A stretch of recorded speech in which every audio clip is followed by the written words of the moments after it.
कसला खडखड आवाज येतोय का? काय करतेस? चहा करत होते आई. चहा आत्ता मला विचारलं. आई, आता जेवायचंय. संध्याकाळी चहा होतो आपल्यात. चहा 2च वेळाच करायचा. सगळ्यांनाच चहाच्या नुसत्या सवया लावून ठेवू नकोस. चल आता बंद कर गॅस. सगळी कामं झाले, जरा टीव्ही पाहते आता. आरती, हाय.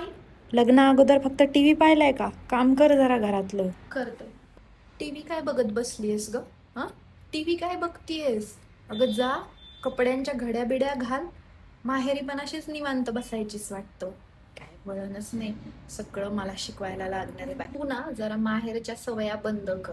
हे काय उगीच फॅन काय लावून बसते, चहा काय ठेवते. अगं जरा काहीतरी विचारायची पद्धत. आपलं घर समजून चाललंय उगीच उधळायचं. सून नेहमीच यांच्यासाठी परकीच राहणार आहे का? त्यांनी म्हणायचं माहेरावरून काय आणलंस? माहेरावरून हेच शिकवलं का? माहेरावरून तेच शिकवलं का? चांगलं होते, चांगले संस्कार होते म्हणून तर तुम्ही सून करून आणलत ना. पण त्यांच्या मनासारखं नाही वागलं की सून खराब, वाईट. खरंच सुनेचं अस्तित्व काहीच नाही का? तिचं धड माहेरही घर नाही, तिचं धड सासरीही घर नाही. मग तिचं घर कुठे? तिचा आसरा कुठे?